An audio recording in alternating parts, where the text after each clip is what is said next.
a todas. Eu queria primeiro agradecer a Ulisses pela oportunidade dessa participação e ao Fabiano, meu orientador, pelo respaldo com o texto também. E queria deixar claro, então, só que eu propus esse tema para essa comunicação movida por uma... digamos assim, eu fiquei muito tocada, tá, emocionalmente mesmo, com os episódios que aconteceram durante essa pandemia, esses episódios de racismo por parte do Estado, e os outros também que não foram por parte do Estado, mas de uma forma mais individual, né? Então, eu escrevi para esse texto, primeiramente como um texto de intervenção que eu gostaria de ter publicado em algum lugar, mas acabei desistindo e aí teve a oportunidade desse colóquio juntando filosofia com literatura, que eu acho maravilhoso, essa mescla, né, desses dois domínios, e aí eu resolvi, então, apresentar a proposta para apresentar, mas eu não sou especialista, então, como o Fabiano já falou, no tema em questão. É isso. Não vou me prolongar muito aqui nas explicações e vou direto ao texto, então. Racismo em tempos de pandemia, a revolta do paraíso colonial. O objetivo desta exposição é propor uma análise dos episódios de racismo que aconteceram durante o período da pandemia, culminando nas mortes do afro-americano George Floyd em Minneapolis, no Minnesota, e em especial por se tratar da realidade brasileira a ser enfocada, a do menino Miguel, em Recife, Pernambuco. Discorrendo acerca das simbologias que envolvem esta última, para fundamentar o argumento desta discussão, de que tais eventos foram alavancados por um racismo que está nos fundamentos de nossa cultura, como legado do colonialismo. Para as abordagens que serão feitas, estabeleci uma base literária e uma base filosófica. A base filosófica se apoia no artigo Aprendendo com o Vírus, de Paul Preciado, e na obra Crítica da Razão Negra, de Achille Mbembe. A base literária está dividida entre manchetes de jornais dos meses de maio e junho de 2020 e a peça Enfim o Paraíso, Brasil Colônia, de Celso Luiz Paulini e Antônio Bivar. Este que, por uma infeliz ironia, veio a falecer no dia 5 de julho deste ano, dias após o envio desta proposta, vítima da Covid-19. Minha escolha por uma peça contemporânea, e não por textos literários da época colonial, para tratar do problema do colonialismo, se deu intencionalmente pelo fato de que, apesar da peça tratar do Brasil colônia, desde a chegada dos portugueses até o momento da chegada da família real, significando a passagem para o Brasil Império, o que os autores pretendem criticar com a tragicomédia épica é justamente a sociedade de seu tempo e os modos como esta veio se empenhando para a manutenção de um modelo burguês escravagista. Bivar e Paulini, em 1983, começaram um projeto de um espetáculo que contasse a história do Brasil, incluindo aquela não contada nos livros didáticos convencionais. Para isso, passaram quase uma década pesquisando e escrevendo, mas antes que realizassem por completo a empreitada, Paulini sofreu um aneurisma cerebral com morte fulminante em 1992. A intenção dos autores era compor uma tetralogia que seria Enfim Paraíso, Brasil Colônia, Uma Coroa dos Trópicos, Brasil Império, As Raposas do Café, Primeira República e, enfim, A Poluição, a Era Vargas. Porém, esta quarta parte estava ainda sendo esboçada no momento da morte de Paulini. Bivar, então, decidiu encerrar o projeto como uma trilogia, cuja última peça da composição, mas a primeira a ser montada, com Paulini ainda vivo na ocasião, ficou sendo As Raposas do Café, Brasil República, que foi encenada originalmente em São Paulo pelo Grupo Tapa, com direção de Eduardo Tolentino no ano de 1990. Enfim o Paraíso, peça em 2 atos, posteriormente, mas ainda no início da década de 90, foi a peça escolhida no concurso promovido pela Secretaria Municipal de Cultura e Esportes do Rio de Janeiro para reinaugurar o Teatro Carlos Gomes. O júri foi composto dos renomados diretores da cena teatral Amir Haddad, Moacir Góes e Aderbal Freire Filho. Já na primeira cena de Enfim Paraíso, os autores determinam o tom que permeará toda a narrativa, empregando o uso do xiste como recurso linguístico para amenizar a gravidade das denúncias sociais que vão sendo feitas ao longo do espetáculo. Esta primeira cena entrega ao jogo uma das principais delas, a usurpação por parte dos colonizadores da cultura, das tradições religiosas e da sabedoria do povo africano, para proveito próprio e soberania da cultura europeia sobre os próprios africanos, que mais adiante serão também destituídos de sua pátria, de sua liberdade e de sua própria vida. Serão destituídos de si mesmos enquanto sujeitos em um completo apagamento identitário, ao passo em que serão capturados de seu território, dominados, escravizados, objetificados e mercantilizados. Abre o pano e vemos na sala do Palácio Real de Lisboa, rei e ministro encarregado dos assuntos de ultramar, em um diálogo sobre uma denominada Ilustríssima Senhora, que há muito vinha sendo procurada e que finalmente havia sido encontrada pelos espiões da corte e levada à presença de Sua Majestade, o rei de Portugal, Dom Manuel. Em sequência, entra em cena uma mãe de santo que, acompanhada de 2 pajens que seguram a cauda de seu vestido, não se curva diante do monarca, deixando claro que nem sempre a história dos africanos se deu sob a ótica do apagamento e da servidão. Segue o diálogo entre eles. Rei, a minha mãe está se dando bem com os ares cá de Lisboa? Mãe de santo, depois do fog de Londres e da umidade do Sena, nada como essa brisa quente que vem de África. Rei, seguramente Portugal está vivendo um grande momento de sua história. Eu gostaria de saber 2 ou 3 coisas a respeito das navegações, minha filha. Vai sair uma grande armada de Lisboa a caminho das Índias. Dize cá uma coisa, se a esquadra se afastar bastante da costa da Guiné, onde irá dar?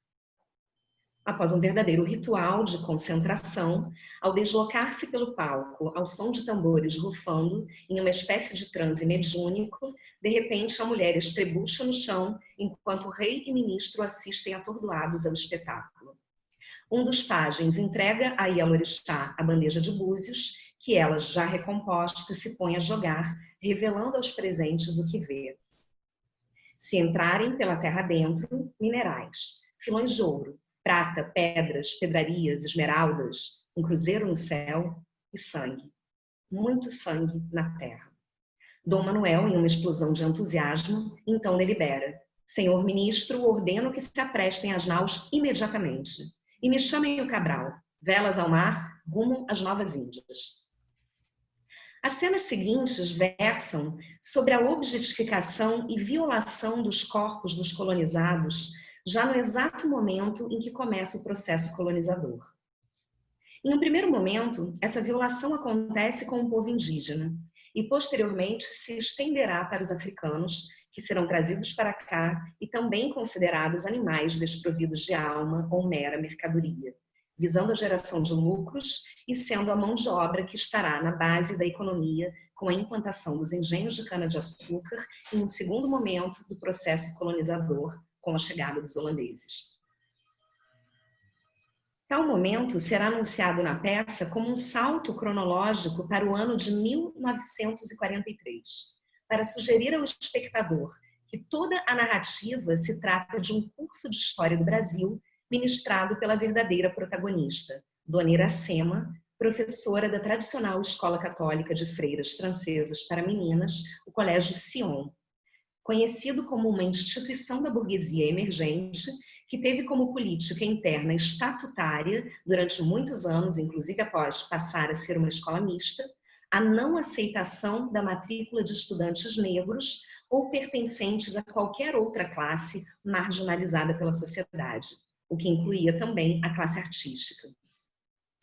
Um fato curioso envolvendo a escola se deu com a atriz e diretora de teatro Bibi Ferreira, que teve sua matrícula indeferida através de uma carta ao pai, Procópio Ferreira, sob a alegação de ser filha de artistas teatrais que, por terem uma vida duvidosa e incerta, assim como as pessoas de cor, poderiam causar problemas nas relações entre a escola e os outros pais. O fato gerou uma extensa polêmica entre a classe artística, jornalística e no cenário político e cultural da época. Intelectuais de renome usaram como principal veículo de expressão de repúdio ao Sion e à atitude da Madre Superiora que estava à frente de sua gestão, o jornal Amanhã, que pertencia ao exaltado jornalista Mário Rodrigues, pai do escritor Nelson Rodrigues, principalmente durante o mês de fevereiro de 1929. Uma das cartas de repúdio publicadas que tiveram mais repercussão foi a do ator Carlos Machado, amigo pessoal de Procópio Ferreira. Ele escreve, ironizando a freira: temeu vossa maternidade, ou temeu que temessem os pais das vossas educandas, que essa bela criança de 6 anos apenas pudesse trazer no sangue o vírus mau do teatro, ou escondido nas pequenas dobras de seu corpinho gentil, o miasma infeccioso dos bastidores, esses antros onde julga vossa maternidade, e que Satanás impera em contínuas bacanais. Como sois ingênua, minha irmã, sois mesmo mais que ingênua, sois ridícula. Bibi, minha irmã, é uma criança pura, inocente e boa, tão inocente e pura que até o diabo respeita, mas que vossa maternidade não soube respeitar, lançando sobre ela, na vossa freirática ignorância, um anátema doloroso. A escolha da sala de aula do Colégio Sion para ser o cenário de onde é narrada esta trama histórica fora muito bem pensado por Bivar e Pauline, para compor sua crítica à sociedade da época, na qual ainda se poderia reconhecer traços de uma sociedade colonial. A história que ocorreu com Bibi Ferreira é sutilmente lembrada nas entrelinhas da peça através da personagem Bibi Penteado, uma das destacadas figuras entre as alunas de Dona Iracema, que compõe um coro em cena, fazendo alusão à composição tradicional das tragédias. Alcione não interessou Bibi Ferreira, mas lhe interessou um grande número de bibis penteados, moças educadas para se casarem com rapazes abastados. Bonecas de luxo com pouca instrução, mas imbuídas de muitos hábitos de luxo e riqueza, conforme as palavras de Carlos Machado em outro texto enviado ao mesmo jornal. Dona Iracema estreia sua aparição em cena com a seguinte fala: muito bem, Bibi Penteado, você declama esplendidamente. Como ninguém mais se deu o trabalho de preparar nada, vamos continuar a nossa explanação sobre os primórdios da nossa vida colonial, da qual, aliás, ainda não saímos. Não vejo a hora de chegar ao capítulo dos holandeses. A voz da professora ressoa o eco do racismo estrutural no Brasil. O capítulo dos holandeses será muito importante para o desenvolvimento da peça, assim como para esta análise. Com a chegada dos holandeses, teremos um grande avanço em nosso chamado processo civilizatório, com a expansão comercial, a chegada da era de ouro da cana-de-açúcar e a implantação em massa do regime escravocrata de mão de obra negra. Esta mesma cena se encerra com um monólogo de Dona Iracema, que emprega ao tom do espetáculo, pela primeira vez, traços mesclados de nostalgia e dramaticidade, na contramão da comicidade que delineou as cenas anteriores, para resumir em um panorama didático-poético o que já tinha simbolizado o primeiro momento do período colonial, ainda com a chegada dos portugueses. Cito: a natureza ainda não cessava de criar. O beija-flor brotava dos troncos e o louva-a-Deus deitava raízes na terra. Macacos, serpentes, preguiças, tamanduás, araras, tucanos, arapongas, e também a jiboia se renovava com as estações. Mas o que era doce, acabou-se. Vieram os brancos, cheios de dúvidas e escrúpulos. No começo, bem no começo, talvez tenham amado esse paraíso, onde ainda ninguém traçara limites, mas não suportaram tanta inocência.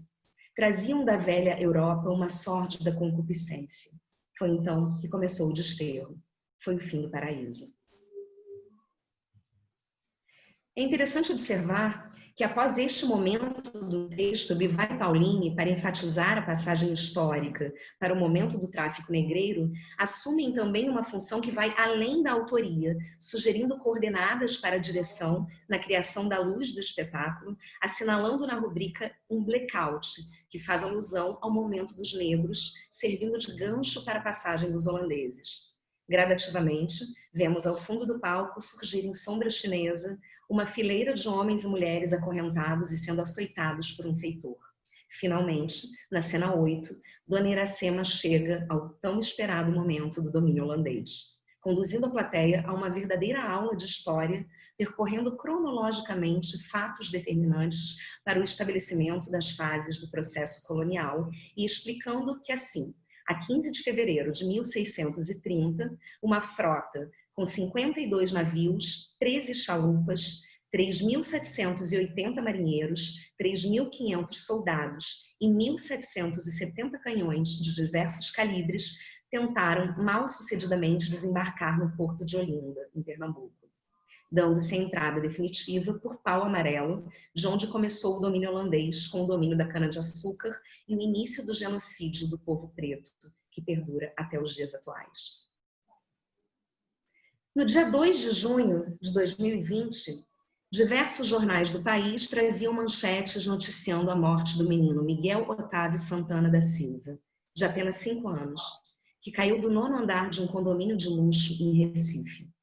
Tal notícia, na conjuntura de todos os fatores, causa dor e revolta não apenas pela tragédia do acontecimento em si, mas também porque denuncia o sistema racista historicamente construído, do qual vim tratando de apresentar até aqui.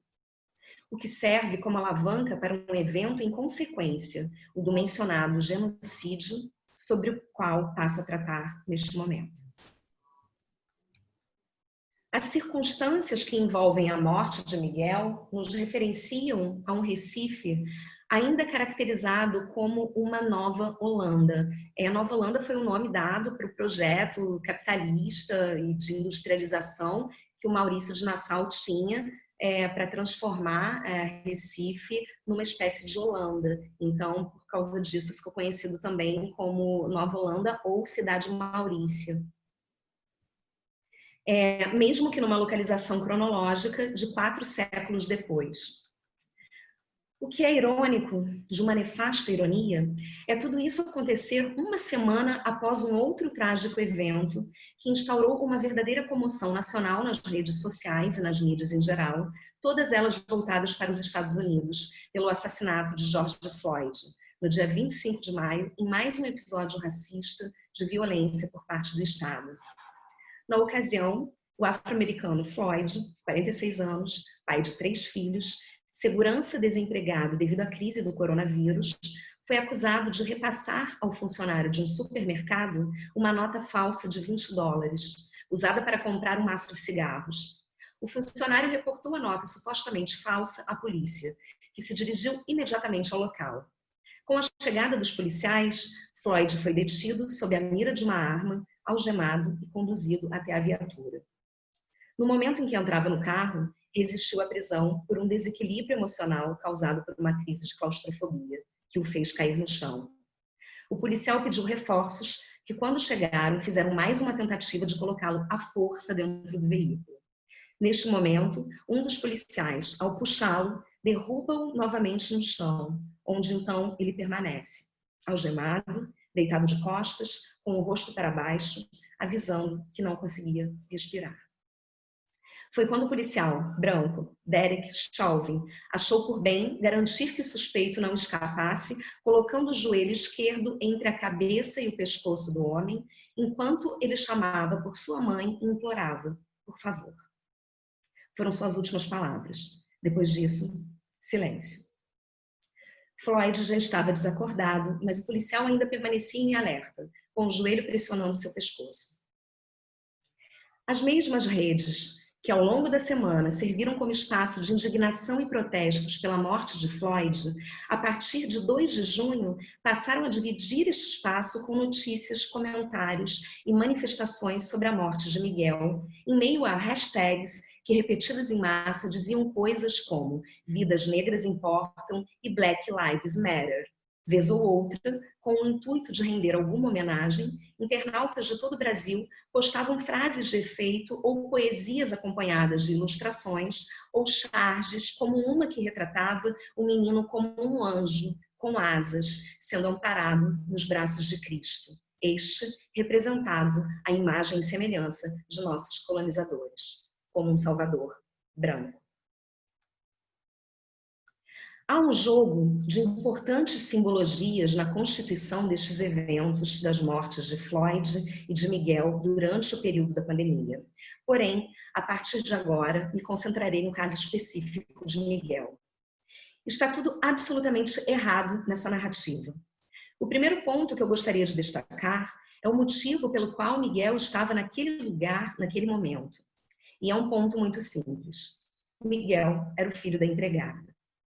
Eu digo que tudo está errado nessa narrativa, não me concentro no fato de que sua mãe, Mirtes Renata Souza, havia sido desviada de sua função de funcionária da prefeitura para prestar serviços particulares como doméstica na residência particular do prefeito, sendo paga com dinheiro público.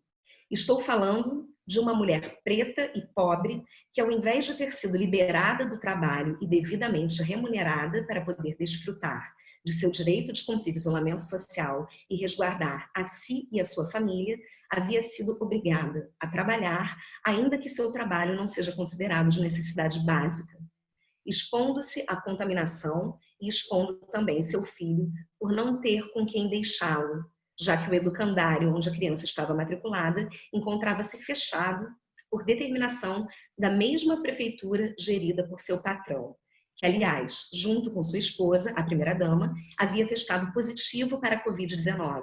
E devido provavelmente ao convívio próximo, também Mirtes já havia contraído o vírus, assim como sua mãe, Dona Marta, também empregada da mesma família e também funcionária contratada da prefeitura, desviada de sua função. Nota-se que nem mesmo durante a infecção a mãe de Miguel fora dispensada do trabalho. De imediato, não hesito em afirmar que Miguel já estava, não apenas biologicamente, mas também socialmente e particularmente marcado para morrer, em um esquema de poder que não entregaria a ele, nem a sua mãe ou a sua avó, o direito à imunidade. Miguel, Mirtes e Marta compõem a parte da comunidade que não tem como pagar esse tributo. Na cena 15 de Enfim Paraíso, as personagens de Senhor e Sinhá refletem sobre como se sentiam vivendo nesse paraíso. As falas são dadas em circunstâncias que mostram as regalias e privilégios dos senhores, que são servidos, abanados e massageados pelos escravos, eleitos a participarem, como animais domésticos, da rotina da casa, no contato direto com a família abastada. Toda a cena possui uma atmosfera erótica, de lascívia, na relação de Sinhá e Senhor com os escravos. Padre Antônio é um dos personagens presentes, que em um dado momento retira-se incomodado com o clima de devassidão implantado pela Sinhá, que goza ao receber massagens da mucama bem-vinda. Antes da saída de cena de Padre Antônio, ele profere a seguinte frase: que pouca vergonha nesse Brasil. Ao que por suas costas, a Sinhá retruca: é um padre muito ordinário.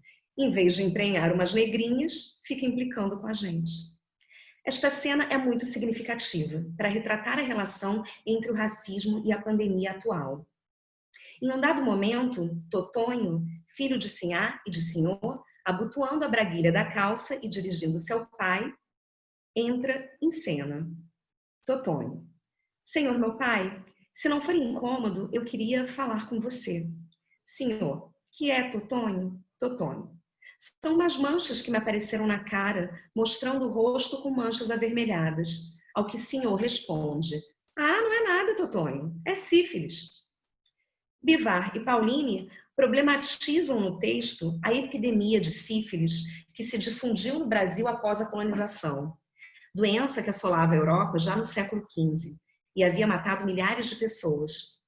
Pela limitação da medicina na época, seu diagnóstico e um tratamento eficaz eram quase impossíveis, restando aos doentes experimentarem sintomas como abalos no sistema nervoso, ossos, coração e cérebro, e cujas sequelas poderiam variar entre cegueira, loucura ou levar à morte.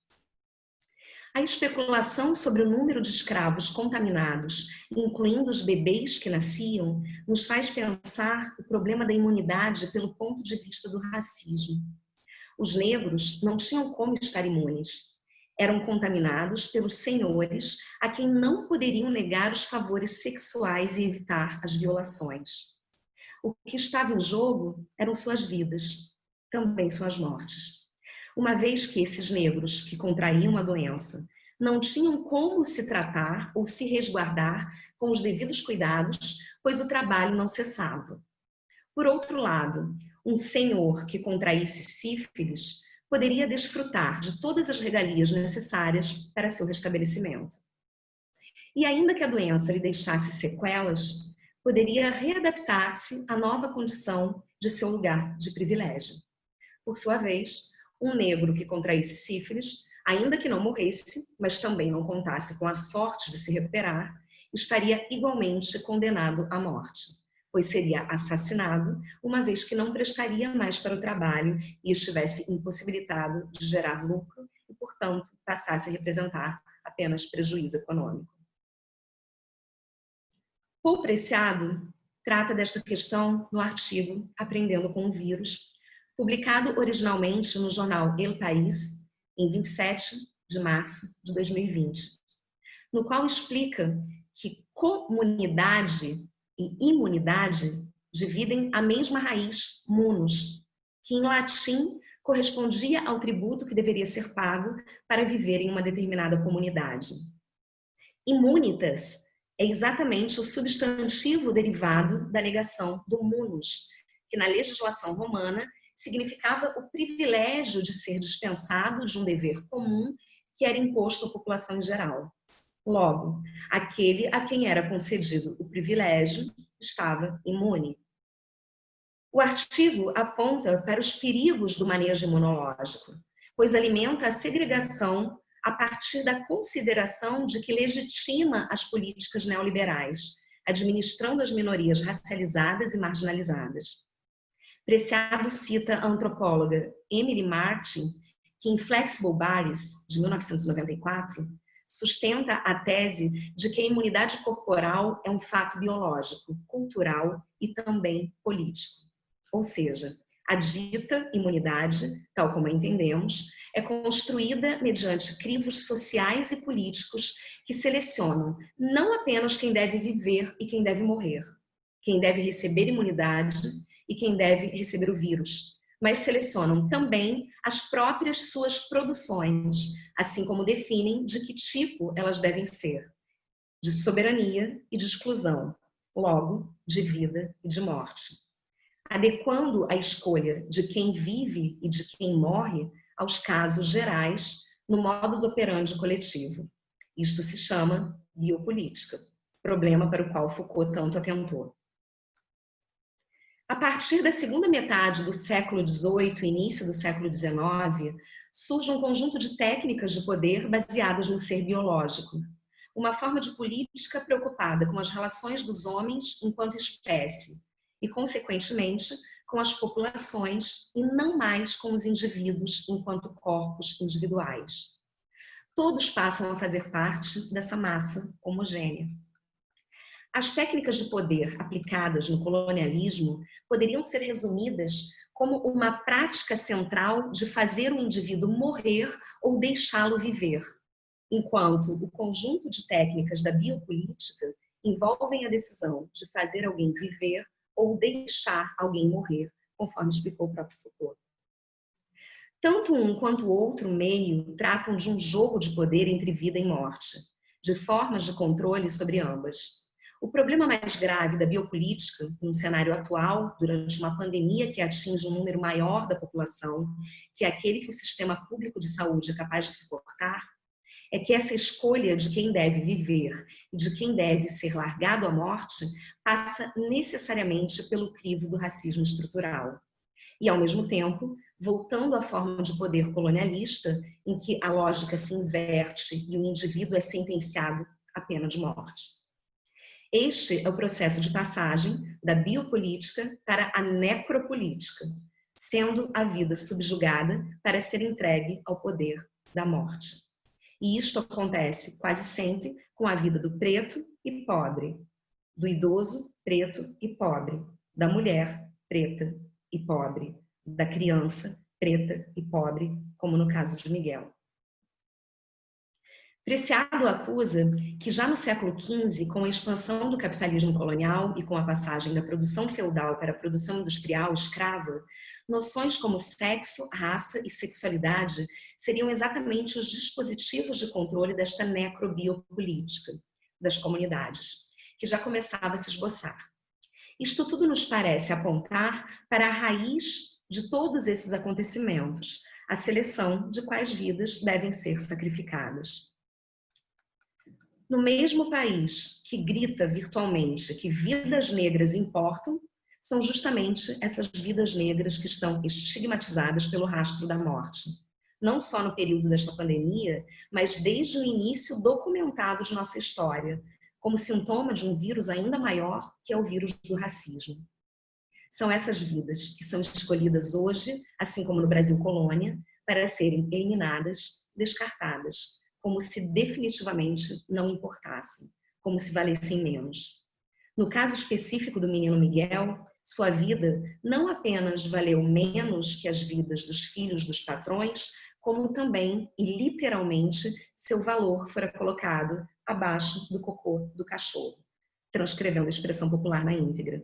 Pois, conforme sabemos pelos noticiários, todos absolutamente empenhados em informar o andamento das investigações, ansiosos por informar alguma novidade, mesmo que não houvesse nada novo, no momento exato em que Miguel despencava do 9º andar, sua mãe estava incumbida da tarefa que lhe fora ordenada, a de levar o cachorro da madame, branca e rica, para defecar, sendo obrigada a confiar o menino aos cuidados comprovadamente nada prestativos da primeira-dama, que negligenciou a vida de Miguel, claramente não se importando com a possibilidade de sua morte, uma vez que largou intencionalmente, sozinho, dentro de um elevador, uma criança de 5 anos, inclusive conforme sugerem as câmeras de segurança, apertando o botão referente ao destino para onde o menino deveria ir, e não voltando por um só momento para conferir onde estava a criança.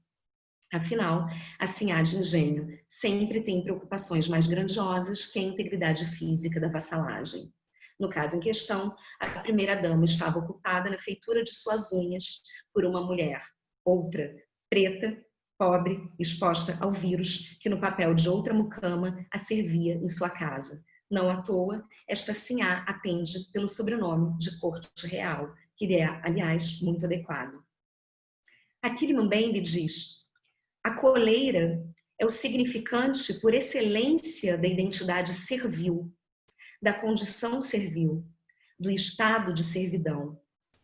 Vivenciar a servidão é ser colocado à força na zona de indiferenciação entre o homem e o animal.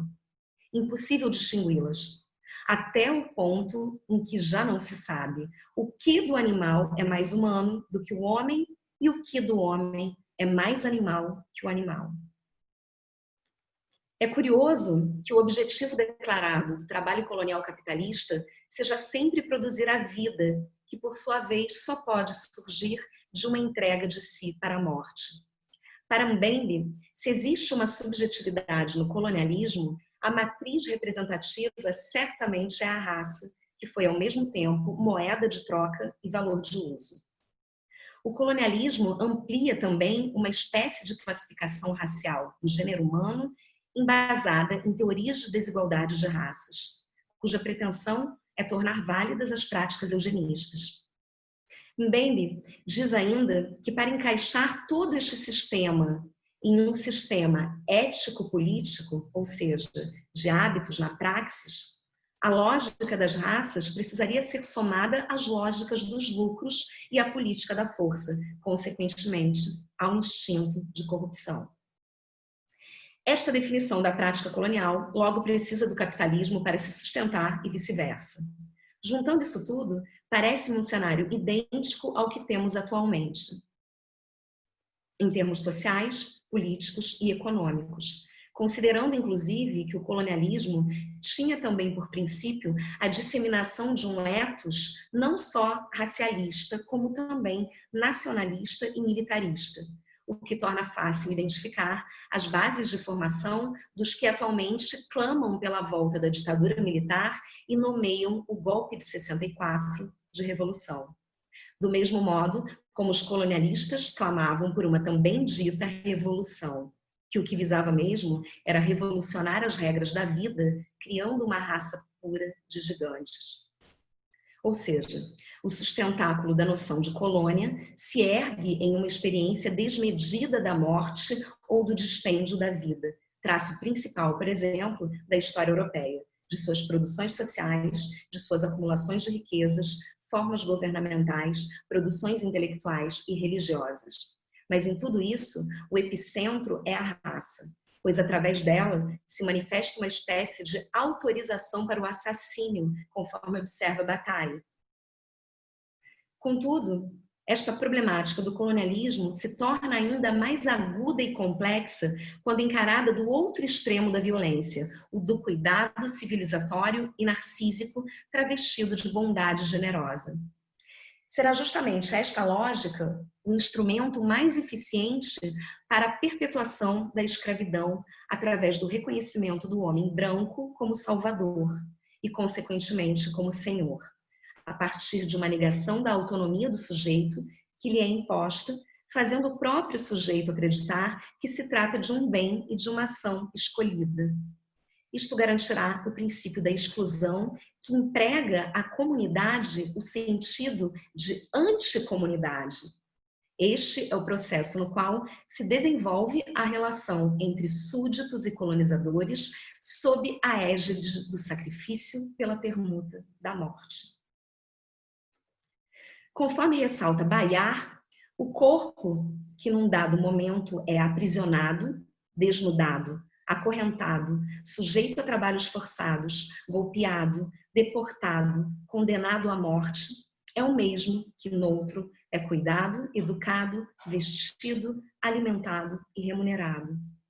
Para finalizar, gostaria de ressaltar a última das ironias, e não menos cruel, no episódio do extermínio de Miguel Otávio. O que é exatamente o fato de que o condomínio de luxo que serviu de cenário para toda essa tragédia se chama Condomínio Pier Maurício de Nassau. Nada mais representativo que essa criança perder a vida em um prédio que leva o nome justamente do governador da colônia holandesa no Recife, no século XVII.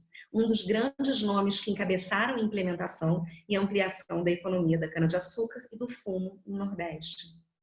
Considerado um humanista, Nassau foi um militar ligado à Companhia Neerlandesa das Índias Ocidentais, que patrocinou diversos engenhos e, consequentemente, a escravidão. Tudo em prol de um denominado rendimento econômico do país.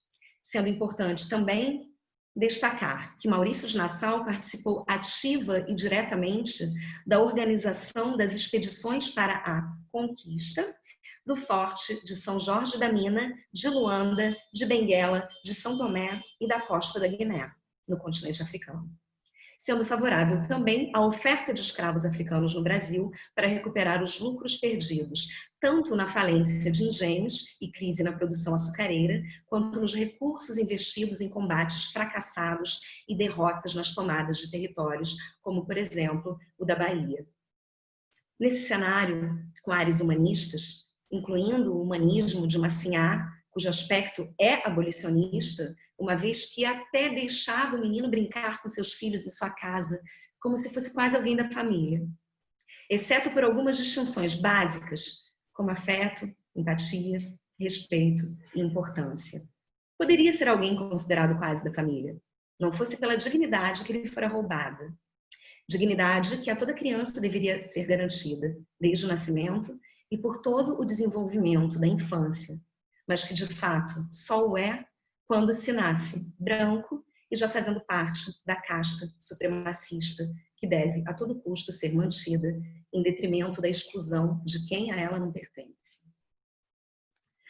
Conforme expõe Preciado, a casa particular é um novo lugar da fronteira necropolítica, com suas práticas típicas de fronteira e suas medidas rigorosas de isolamento e imobilização, para serem diretamente aplicadas sobre os corpos individuais, mostrando-lhes que devem ficar de fora daquela comunidade, nem que para isso seja preciso lançá-los para fora, arremessando-os à sorte do nono pavimento, com a mesma mão que sorrateiramente afaga-lhes a cabeça, como se afaga um animalzinho doméstico.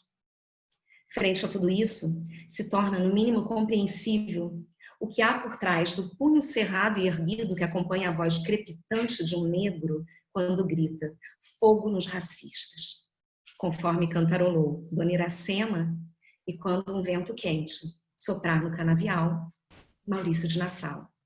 Maurício de Nassau. Obrigada.